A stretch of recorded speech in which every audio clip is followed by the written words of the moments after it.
लूका रचित सुसमाचार 13 अध्याय। जब हम 13 अध्याय का मुख्य विषय, मुख्य हेडलाइन अगर हम देखते हैं तो वहां पर लिखा है मन फिराओ या नाश हो। मन फिराओ या नाश हो। तो उसी के संदर्भ में 13 अध्याय 5 वचन में क्या लिखा है? मैं तुमसे कहता हूं कि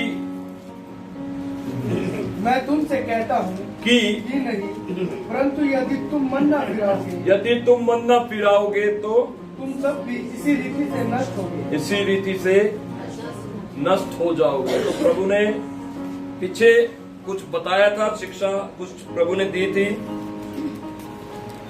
तो प्रभु यहाँ पर ये कह रहे हैं कि यदि तुम भी मन न फिराओगे तो तुम भी वैसे ही नष्ट हो जाओगे, जो 13 अध्याय में लिखा हुआ है। 13 अध्याय में लिखा हुआ है, ठीक है। फिर उसी को थोड़ा सा और प्रभु ने शार्प करने के लिए, उसी विषय को थोड़ा और समझाने के लिए प्रभु ने यहां पर 6 वचन में एक दृष्टांत दिया। और वो दृष्टांत को हम पढ़ेंगे। क्या था? फिर उसने यह दृष्टांत भी कहा। किसी के अंगूर की बात, याद रखना, किस विषय में कहा? मन ना फिराओगे तो क्या होगे? नाश हो। मन ना फिराओगे तो क्या होगे? उसी के संदर्भ में है। उसी को थोड़ा और बारीक और सरल करके प्रभु ने दृष्टांत के हवाले से अपनी शिक्षा को देना चाहा। जो मन नहीं फिराता वो सच में नाश हो जाएगा। फिर आप दोष मत लगाइए। नूह ने अपने समय के लोगों से बहुत प्रचार किया था। नूह ने बहुत सारे लोगों को समझाया था, बहुत सारे लोगों को कहा था अपनी बुराइयों से मन फिराओ, अपने पापों से मन फिराओ, अपने गुनाहों से मन फिराओ। परमेश्वर क्रोध में है। परमेश्वर का मन में आप पृथ्वी को नाश करने का प्रश्न आ गया है। लेकिन किसी ने नूह की बात को नहीं समझा, किसी ने नूह की बात पर विश्वास नहीं किया। और फिर क्या हुआ?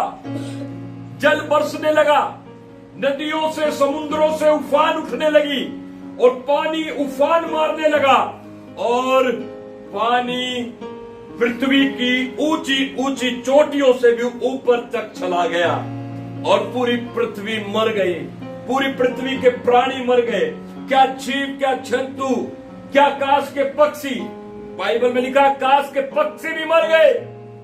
पक्षियों को ऐसा भ्रम होता है कि हम तो उड़ सकते हैं, हमें पानी छू नहीं सकता है। लेकिन मैं ये पूछना चाहता हूं, आप कितने उड़ सकते हैं? आपकी कितनी क्षमता है? अभी मैं थोड़े दिन पहले एक भाई के पास बैठा हुआ था कबूतर खाने में। मैंने उससे थोड़ा सा बातचीत किया और मैंने उससे जानकारी ली। मैंने कहा भाई ये अलग अलग कबूतर है, किसी के पैर में कुछ निशानी के तौर पर कुछ डाला हुआ है, किसी पर रंग लगाया हुआ है, क्या क्या मतलब है इनका? उस भाई ने मुझसे बताया। उसने कहा ये जो सफेद कबूतर है इसकी उड़ने की क्षमता कम है। उसने ऐसे ऐसे करके बताया, ये 6 घंटे, ये 5 घंटे, ये 10 घंटे उड़ता है। लेकिन उसने एक और बताया कि यहां पर एक और कबूतर, वो देख रहे हो आप? मैंने कहा हाँ। तो उस कबूतर की सबसे ज्यादा उड़ने की क्षमता, ये 16-17 घंटे तक आसमान में उड़ सकता है। मैंने कहा उसके बाद? कह रहा इसकी भी नहीं है। उसके बाद तो इसकी भी क्षमता नहीं है। तो जल प्रलय के समय में क्या हुआ? पक्षी भी मरे। कितना उड़ोगे? बाइबल बताती है 150 दिन पृथ्वी पर जल एक ऐसे तन कर खड़ा रहा, थोड़ा सा भी इंच कम नहीं हुआ। 150 दिन कितने महीने? हाँ, गणित लगाओ, कितने महीने हैं? कौन सा पक्षी इतने महीने उड़ सकता आसमान में? उसको बैठने के लिए, उसको रेस्ट करने के लिए कोई ना कोई तो पेड़, पहाड़ या चोटी चाहिए, लेकिन कुछ था ही नहीं। और पानी पर तो बैठ नहीं सकता। पानी में बैठ जाएगा? पानी पर नहीं बैठ सकता। तो इसलिए क्या हुआ, मन न फिराए हुए व्यक्ति के समान लोग मर गए, लोग मर गए। कोई बच नहीं सकता, कोई बच नहीं सकता, नोबडी। मेरे प्रियो याद रखना, जल प्रलय कोई कहानी नहीं है, जल प्रलय कोई मन घड़त काल्पनिक कोई चीज नहीं है। जल प्रलय एक वास्तविक में घटी हुई एक चीज है जो परमेश्वर के न्याय दिन को हमें याद दिलाती है। मेरी बात सुन रहे हैं चर्च? जब भी हम बाइबल पढ़ते हैं तो बाइबल का मुख्य चीज आपको ध्यान रहना चाहिए जल प्रलय। और वो उसका कारण क्या था? मनुष्यों ने मन न फिराया था और परमेश्वर ने क्रोध में उसको वाइप कर दिया था, उसको समाप्त कर दिया था।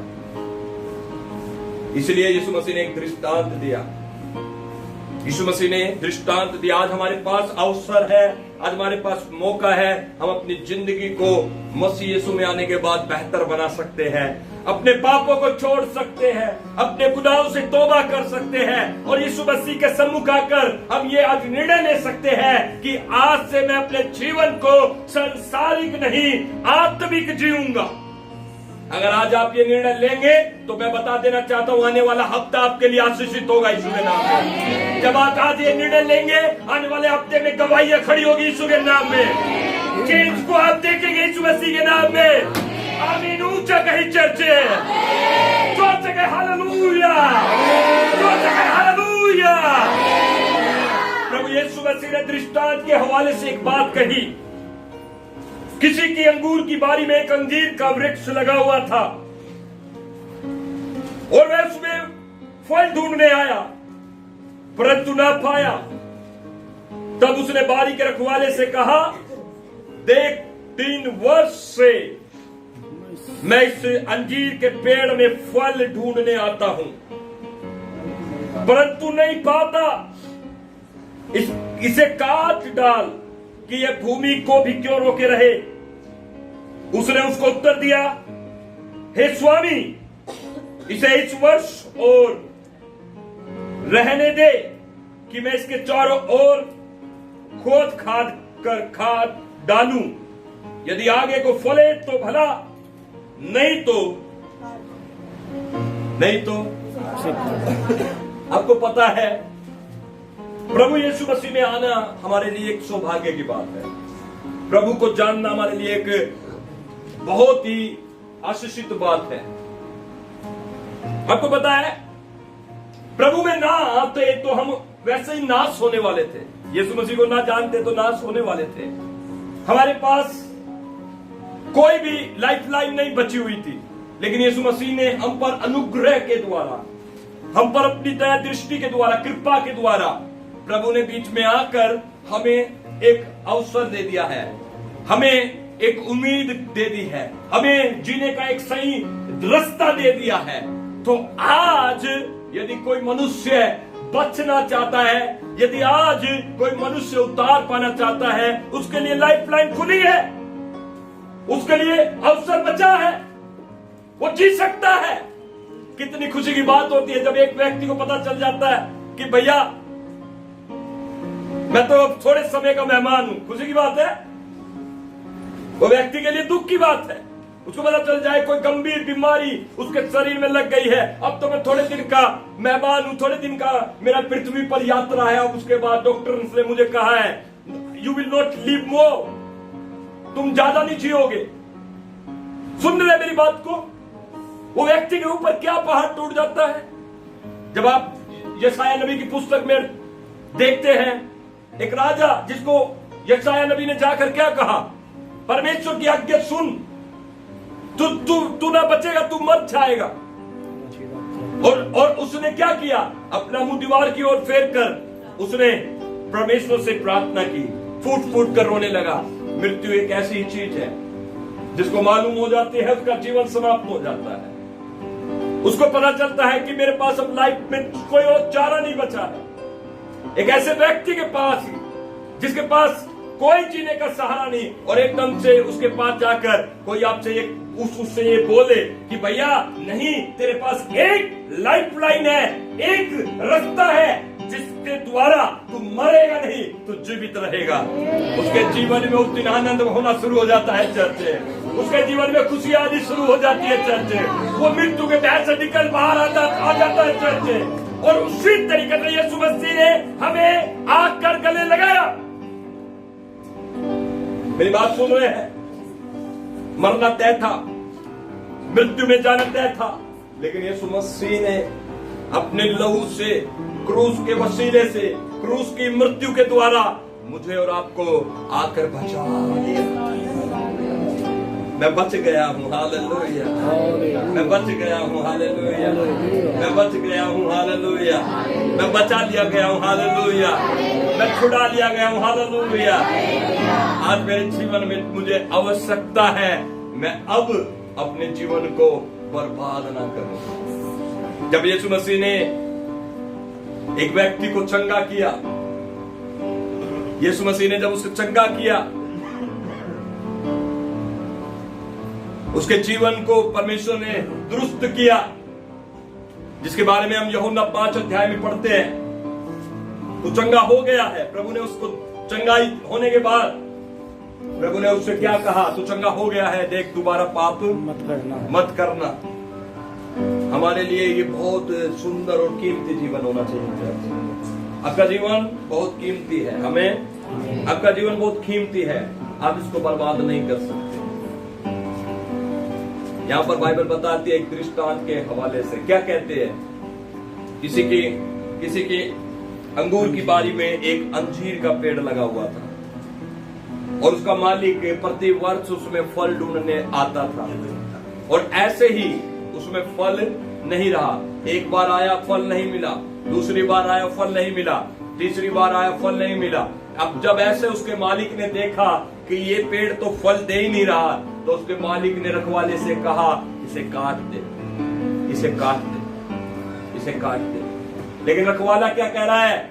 रखवाला कह रहा, स्वामी मुझे एक और वर्ष दे, एक और वर्ष दे, एक और वर्ष दे, और इसे रहने दे कि मैं इसके चारों ओर खोद खाद कर इसमें खाद डालूंगा। फलेगा तो ठीक है, नहीं तो खाद डालूंगा। मेरे और आपके लिए आज ये संदेश है चर्च, हमें मन फिराने वाले मनुष्य के समान चलना पड़ेगा। मन फिराओ। एक मन फिराया हुआ व्यक्ति, जैसे अभी भजन संहिता हमने 1 में पढ़ा था, यहां पर ये भाई बता रहा था कि वो एक दुष्ट और धर्मी के बारे में लिखा हुआ है।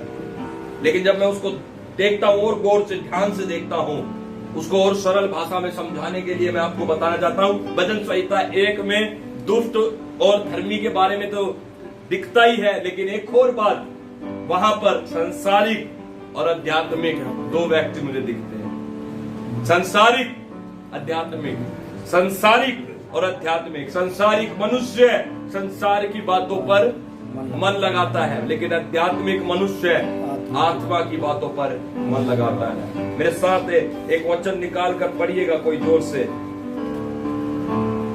हमें मन फिराना है चर्च आज।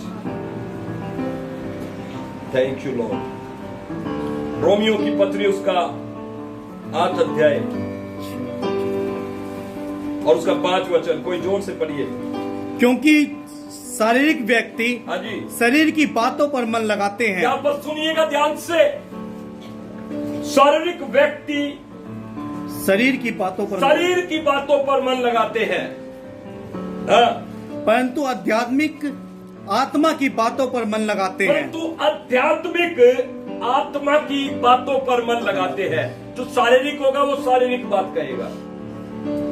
शारीरिक, ये जीवन शारीरिक कहलाने के लिए प्रभु ने नहीं दिया है। ये जीवन आत्मिक कहलाने के लिए प्रभु ने हमें दिया है।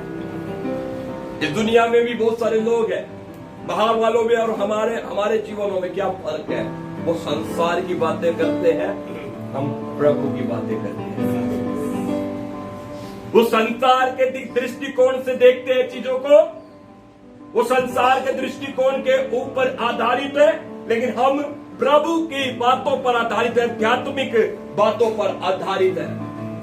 यहाँ पर 2 व्यक्तियों के बारे में लिखा है, शारीरिक और आत्मिक। और आगे क्या लिखा पड़े थोड़ा सा, शरीर पर मन लगाना तो ये भी सुनिए, शरीर पर मन लगाना तो मृत्यु है। मृत्यु है। कितने लोग चाहते हैं मृत्यु? मृत्यु से तो प्रभु ने बचाया हमें, मृत्यु तो प्रभु ने हमें छुड़ाया है। लेकिन प्रभु का वचन कहता है शरीर पर मन लगाना मृत्यु है। शरीर पर मन लगाने से मृत्यु मिलेगी। आज कलीसिया को जरूरत है कि वो संसारिक ना हो। संसारिक बातें आपको जीवन संतुष्ट नहीं करेगी। देखिए, मैं बता देना चाहता हूं आपको, आप सोचते हैं ज्यादा पैसा कमाने से, ज्यादा धन कमाने से मुझे क्या है, शांति मिलेगी। This is not wrong, this is not right, ये सही नहीं है। मैं ऐसे लोगों को जानता हूं जो महीने में 5 लाख 10 लाख कई लाख रुपए कमाते हैं, लेकिन जब वो मेरे साथ बैठते हैं मुझे ऐसा लगता है कि मैं संतुष्ट हूं और ये संतुष्ट नहीं है। मेरी बात समझ रहे हैं? क्यों? क्योंकि प्रभु क्या कहता है, शारीरिक बातें करने वाला मनुष्य है, शरीर पर मन लगाने वाला मनुष्य है, शरीर के विषय में सोचने वाला मनुष्य है, वो मृत्यु के लिए अपने आप को क्या करता है, तैयार करता है। लेकिन जो आत्मा पर, जी आगे पढ़ेंगे थोड़ा सा, परंतु आत्मा पर मन लगाना, परंतु आत्मा पर मन लगाना जीवन और शांति है। जोर से बोले, आत्मा पर मन लगाने से क्या मिलेगा? जीवन और शांति। आत्मा पर मन लगाने से क्या मिलेगा? जीवन। और ये भी सुनिए, ये भी हमने सुन लिया, शरीर पर मन लगाने से मृत्यु है। शरीर पर मन लगाने से मृत्यु है, ओनली डेथ।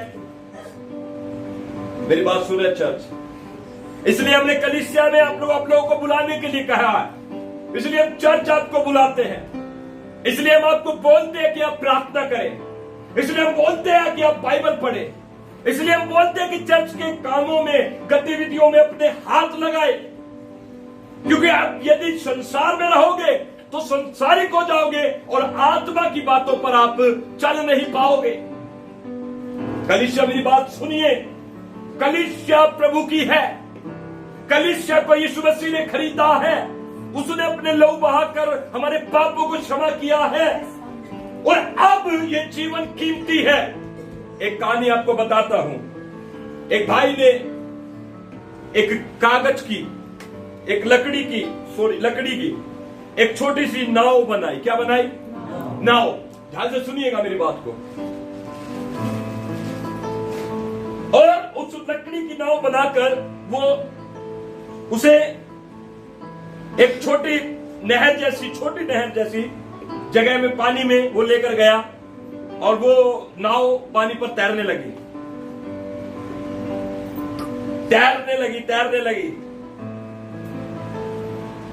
बड़ा खुश हो रहा, वो ताली बजा रहा, वाह वाह वाह वाह वाह, मेरी नाव मैंने बनाई। वो क्या हुआ, पानी पर, और उसके साथ साथ दौड़ रहा, वो पानी में दौड़ रही, वो साथ साथ दौड़ रहा। लेकिन थोड़ी देर में क्या होता है, पानी तेज चलता है, नहर में पानी तेज चलता है तो वो उसकी नाव क्या होती है, बहुत तेज गति से आगे निकल जाती है और वो पीछे दौड़ता रहता है। अब वो नाव पहाड़ियों में घूम रही है, झरनों से गिर रही है और गिरती गिरती वो उसके मालिक से बहुत दूर निकल गई। वो मालिक बड़ा परेशान हो रहा है, मैंने इतनी प्यारी नाव बनाई, मैंने इतनी मेहनत से नाव बनाई। वो रोने लगा, मेरी नाव पानी में बहुत दूर चली गई, बहुत दूर बह गई, नदियों में, नालों में, पहाड़ों में पार कर दिया उसने।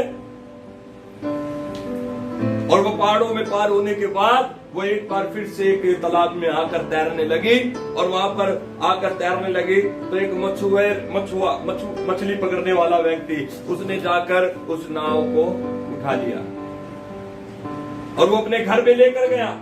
उसने देखा बड़ी सुंदर नाव है यार, बहुत एंटीक पीस है। और उसने क्या किया, उसने ले जाकर भंगार में बेच दिया और भंगार ने उसे खरीद लिया। भंगार की दुकान पर एक बहुत ही अच्छा, जो जिसको कहते हैं हैंडीक्राफ्ट की नॉलेज रखने वाला, जो एंटीक पीस खरीदने वाले लोग होते हैं, भंगार की दुकान पर जाकर उस एंटिक पीस खरीदने वाले व्यक्ति ने कहा भैया ये नाव मुझे चाहिए। उसने कहा ठीक है, आप मुझे इसका 500 रुपए दे दीजिए, ये आपको मिल जाएगी। उसने 500 रुपए देकर वो नाव खरीद लिया और वो नाव अब शॉप पर एग्जीबिशन में जाकर उसने रख दिया। अब जब वो एग्जीबिशन में थी, एग्जीबिशन में जब लोग उसे देख रहे थे, बहुत सारे लोग उसे आकर देखते थे, बहुत सारी चीजें वहां पर रखी हुई थी। और जब ये व्यक्ति जिसने नाव बनाई थी, ये व्यक्ति भी वहां पर घूमता हुआ आया और उसने देखा ये तो मेरी नाव है। उसने कहा ये मेरी नाव है। उस दुकान मालिक से बोला ये मेरी नाव है। उसने कहा भैया पागल हो, मैंने तुझे भाई बंगाल से खरीदी है। उसने कहा नहीं मेरी नाव है, मुझे चाहिए मेरी नाव, मैं इसके लिए ढूंढ रहा था, मैं परेशान था इसके लिए। उसने कहा भैया मैंने 500 में खरीदी है, मैं 1000 में बेचूंगा। वो बेचारा कहने लगा भैया मैं 1000 में लूंगा, लेकिन आप इसको बेचना मत। उसके पास पैसे नहीं थे, किसी से भाग कर उधार पैसे लेकर आया और पैसे लेकर इधर उधर से कर रही। उसने 1000 रुपए लाकर उसके पास दे दिए और अपनी नाव को उठाकर घर ले गया। उसे फिर से अच्छा सुंदर किया, उसको साफ किया, गंदी सी थी, पेंट किया, सुंदर बनाया, कलरफुल कर दिया और अपनी नाव को अब पानी में नहीं, उसने घर में टेबल पर रख दिया। उसने कहा भाई पानी में, क्योंकि पहले पानी में, ठीक है। और अपनी नाव से कहने लगा अब तू 2 बार मेरी है, 2 बार। कितनी बार? अब 2 बार तू मेरी है। एक बार उस समय जब मैंने तुझे बनाया था, एक बार अब कि मैं तुझे खरीद कर लाया हूं। मैं तुझे खरीद कर, एक बार इसी तरीके से परमेश्वर ने अदन की वाटिका में मुझे और आपको सृजा था। मैं और आप दूर चले गए थे। दूर जाने के बाद, शैतान की गिरफ्त में आने के बाद, पाप में फंसने के बाद, जब प्रभु ने देखा ये मेरी है, तो प्रभु ने उसकी पूरी कीमत चुकाकर हमें दोबारा खरीद लिया है। अब 2 बार प्रभु के है। कोई तो जोर से हालेलुया कहे। आप पर एक अधिकार नहीं है, सिंगल अथॉरिटी नहीं है। प्रभु की आपके ऊपर डबल अथॉरिटी है। अपने बाजू वाले से कहे आप 2 बार प्रभु के हैं। एक बार बनाया था, एक बार खरीदा था, एक बार बनाया था, एक बार खरीदा था। समझ रहे हैं कलीसिया मेरी बात? जरूरत है आज अपने जीवन को आध्यात्मिक बनाए, शारीरिक नहीं। अगर शारीरिक दशा में रहे तो आज भी हमारे लिए मृत्यु इंतजार करेगी। आज भी मृत्यु में हम फंस सकते हैं, आज भी गुनाह में हम फंस सकते हैं, आज भी हम पाप में हम फंस सकते हैं। अगर हम शारीरिक रहेंगे तो शारीरिक नहीं रहना है, आध्यात्मिक। बाइबल में लिखा है रोमियो 8 अध्याय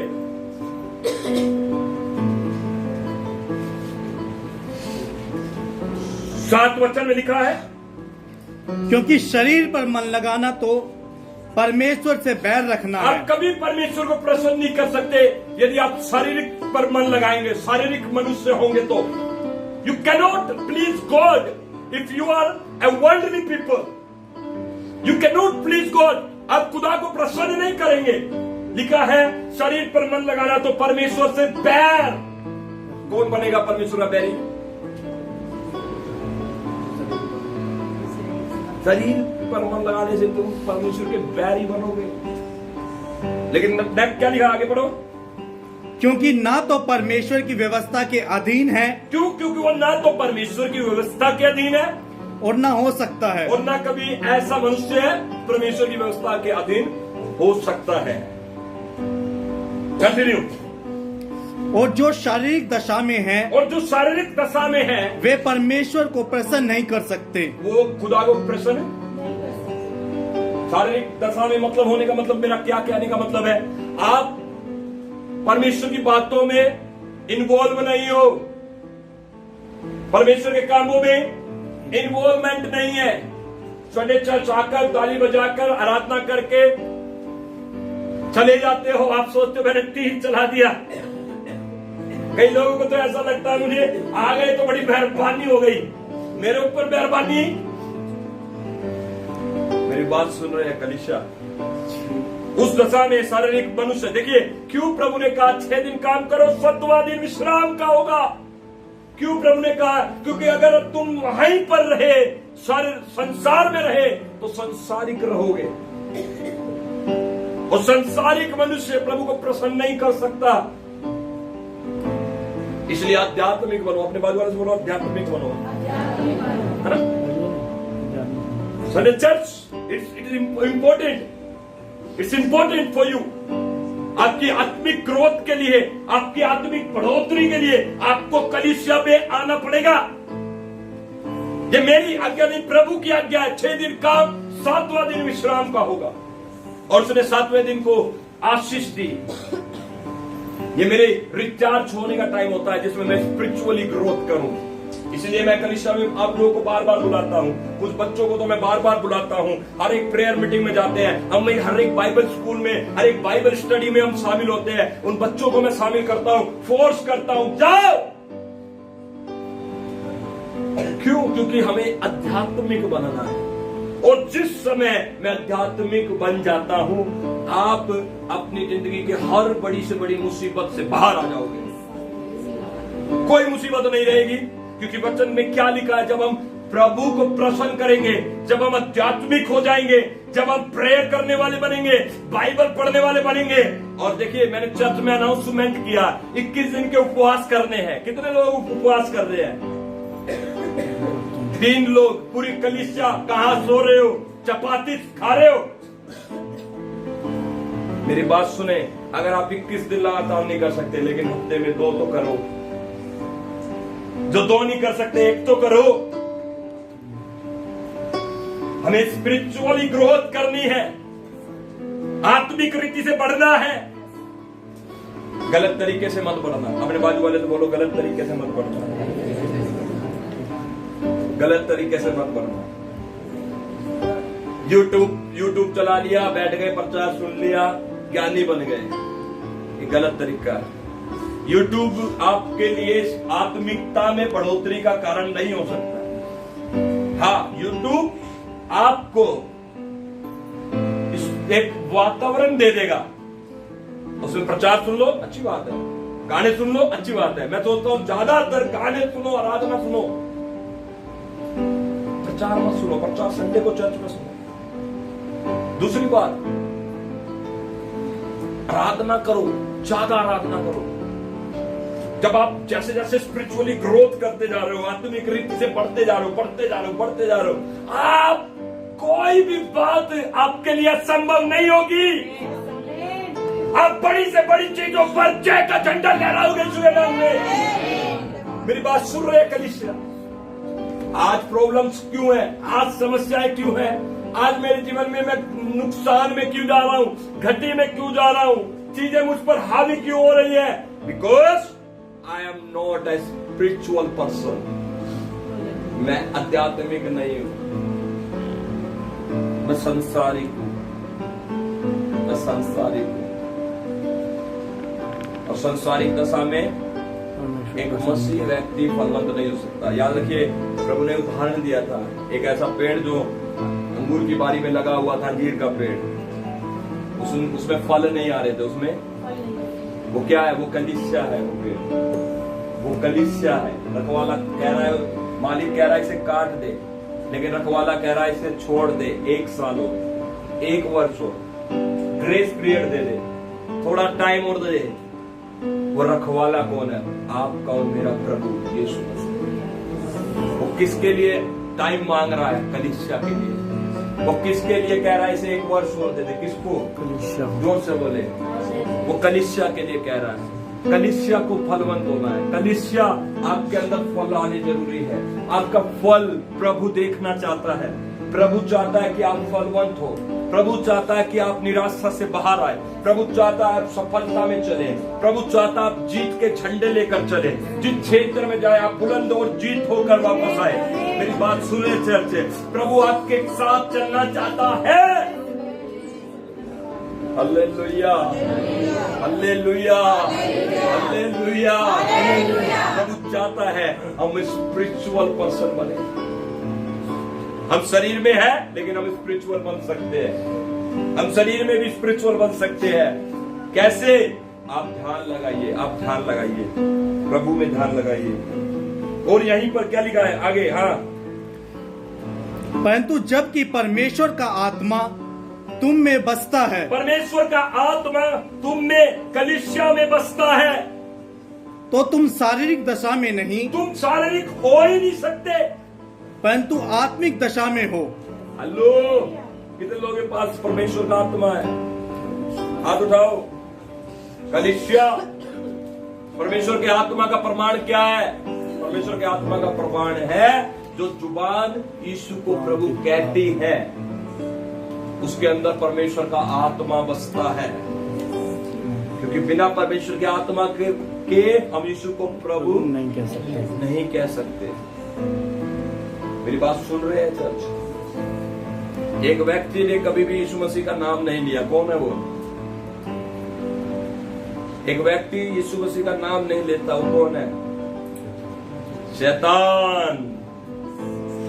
उसके अंदर परमेश्वर का आत्मा, शैतान यीशु मसीह का नाम, शैतान यीशु मसीह का नाम कभी नहीं लेता। वो लेगा तो खुद ही खत्म हो जाएगा, क्योंकि यीशु के नाम में पावर है भैया।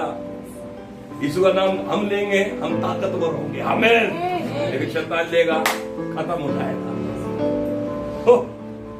सुन रहे कलीसिया? यीशु का नाम पावरफुल है। अगर यीशु का नाम शैतान ने लिया तो वो भस्म है, खत्म है। He will not live anymore.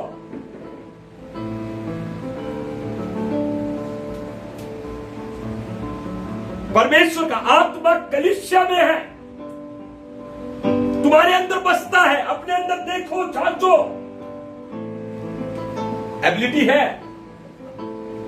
बोलो, मेरे अंदर परमेश्वर का आत्मा बसता है। वो रहेगा हमेशा, जब तक आप यीशु का नाम लोगे, वो आपके अंदर, ठीक है? वो परमेश्वर का आत्मा आपके अंदर है। और आपको पता है, उसके आत्मा के अंदर, उसके आत्मा के द्वारा मैं सब कुछ कर सकता हूं।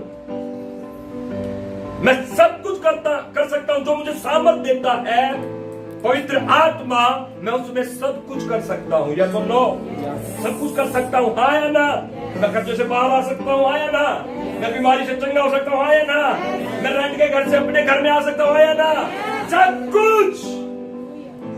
सब कुछ मैं कर सकता हूं। एबिलिटी है, पोटेंशियल है, योग्यता है, क्षमता है। कलीसिया फिर भी लाचार है। ये भाई है जो, इसको देखो, आशीष बजा रहा कीबोर्ड बजा रहा ना। इसके अंदर वो पोटेंशियल, वो क्षमता प्रभु ने दी है, ये बजा सकता है। लेकिन ये आशीष के ऊपर निर्भर है। सदा मैं साधारण कीबोर्ड प्लेयर बनूंगा या मैं अपने आप को तेज और शार्प भी करूंगा, ये इसकी निर्भर है। चिंगारी प्रभु ने आपको लगा रखी है, लेकिन आपको चिंगारी आग में बदलनी है या चिंगारी बनकर बैठना है, इट इज योर रिस्पॉन्सिबिलिटी।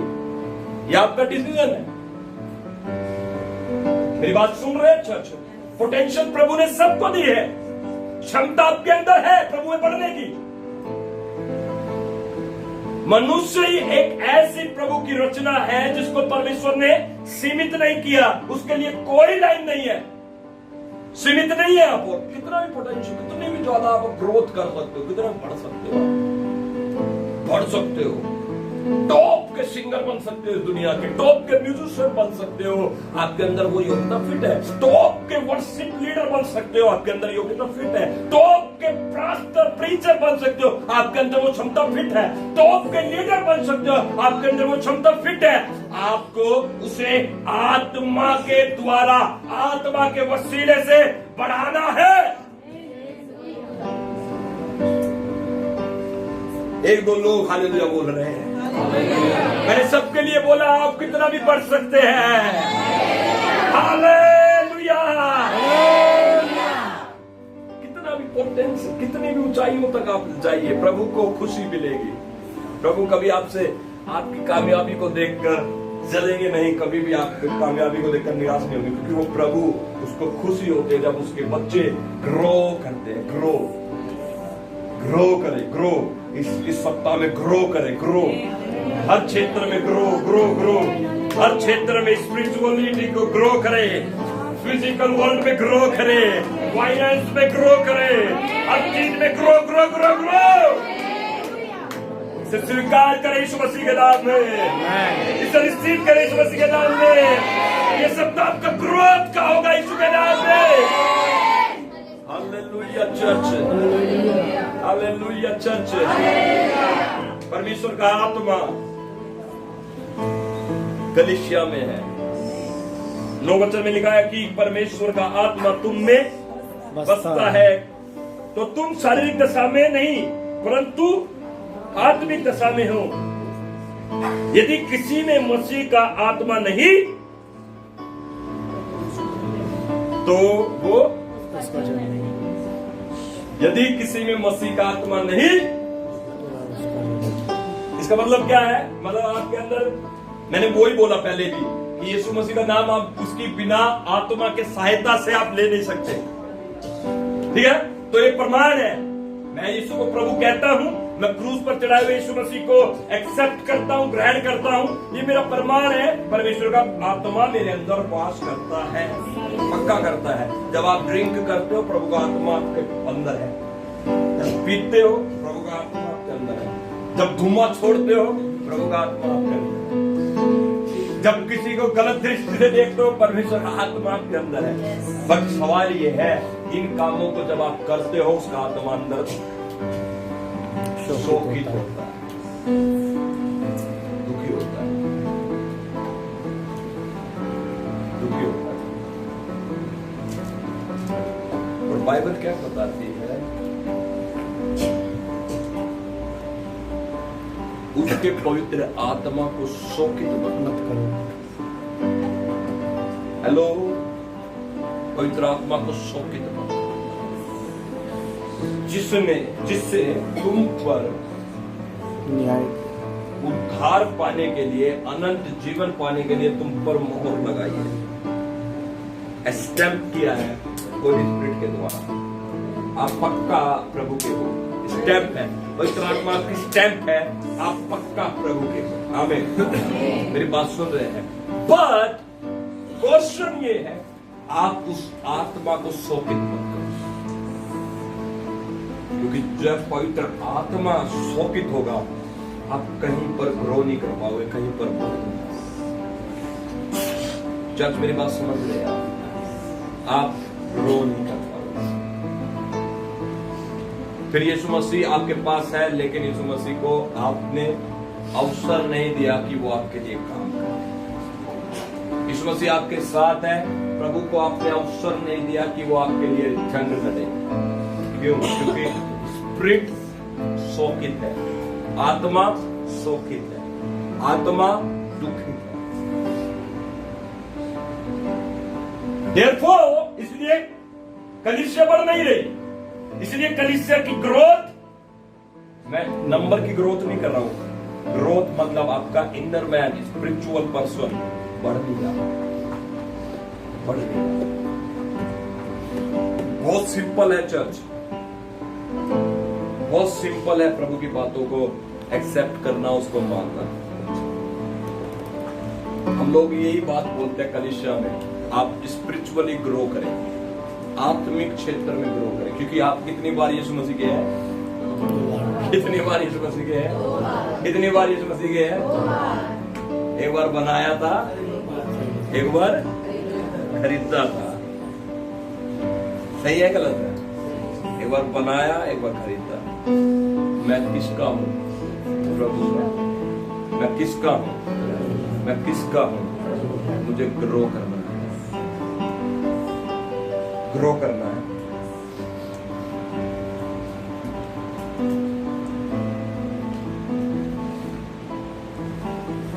ग्यारह वचन में लिखा, यदि उसका आत्मा जिसने यीशु को मरे हुओं में से जिलाया तुम में बसा हुआ है, तो जिसने मसीह को मरे हुओं में से जिलाया वह तुम्हारी नश्वर देहों को भी अपने आत्मा के द्वारा जो तुम में बसा हुआ है जिलाएगा।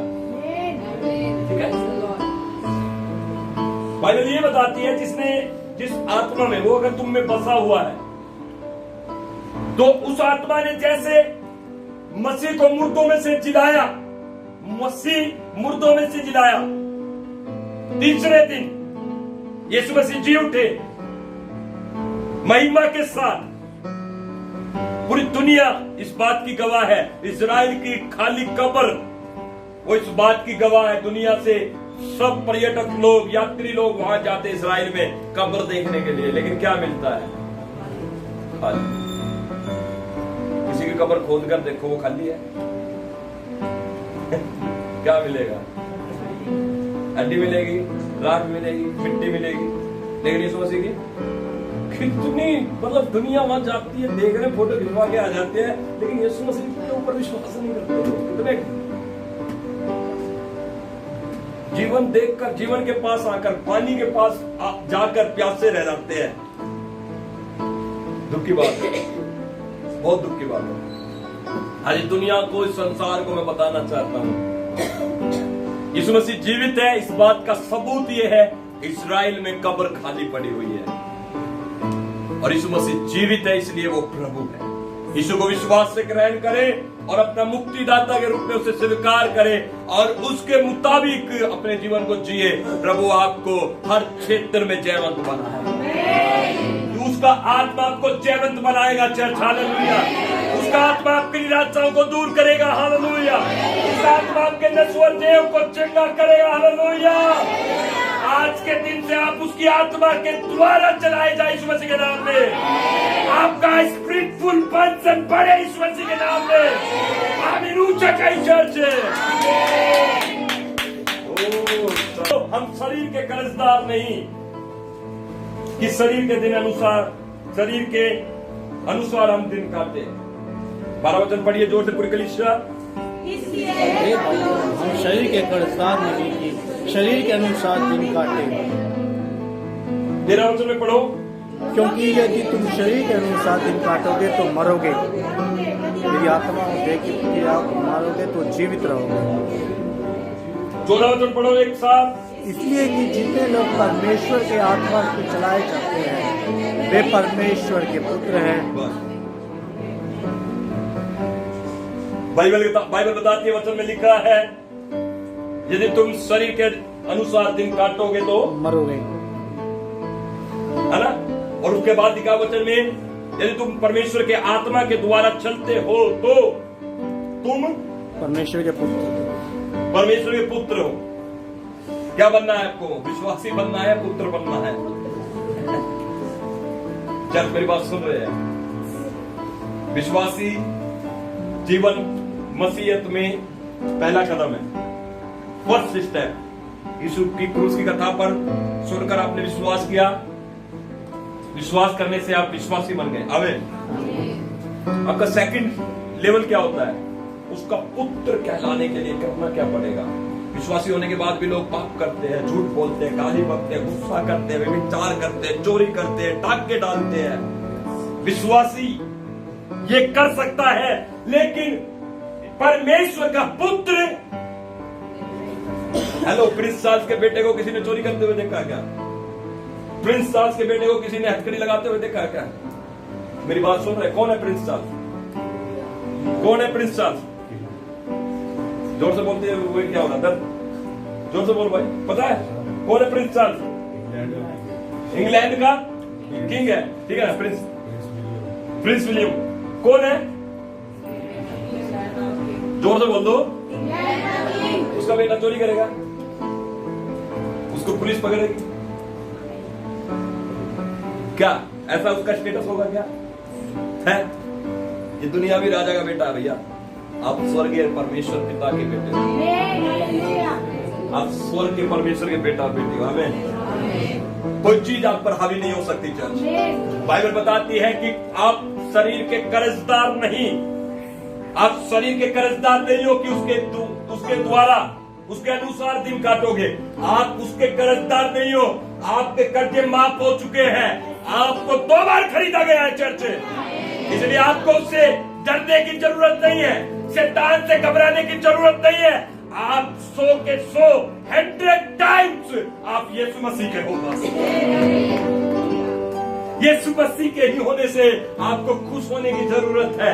यीशु मसीह के होने से आपको बाइबल पढ़ने की जरूरत है। यीशु मसीह के होने से आपको उपवास के साथ उसकी संगति में जाने की जरूरत है। आपको बता दो, बहुत सिंपल फंडा है।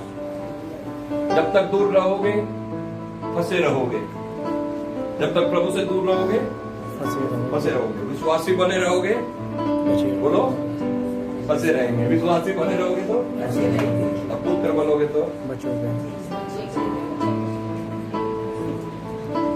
दोनों का लाइफ स्टाइल अलग होता है, विश्वासी का और पुत्र का। विश्वासी का और ठीक है, विश्वासी जाएगा, प्रचार सुनेगा, आराधना करेगा, थाली बजाएगा, वचन सुनेगा, फिर जाएगा। बहुत सारे लोग तो रास्ते में ही शुरू हो जाते हैं, ये विश्वासी होते हैं भैया। ये जीवन चरित्र प्रभु पसंद नहीं करता है। पुत्र बनो, क्या बनो? प्रभु के पुत्र बनो। क्या बनो? पुत्र बनो। हम सब प्रभु के पुत्र हैं। आमीन। उसने अपना एक बेटा दिया और पूरी दुनिया को अपना बेटा बनाया है ना। उसने हमें दिया पहले और फिर परमेश्वर ने हमें अपना बेटा बनाया। Praise the Lord, praise the Lord, praise the Lord, hallelujah. पुत्र बनो, जोर से बोलो। अपने पांच वालों को पुत्र बनो, बहुत प्रेम करो, अपने में उपवास करो, प्रार्थना करो, गाली मत दो, झूठ मत बोलो, बोलो पुत्र हो तुम। हालेलुया। ताली बजाकर प्रभु को धन्यवाद।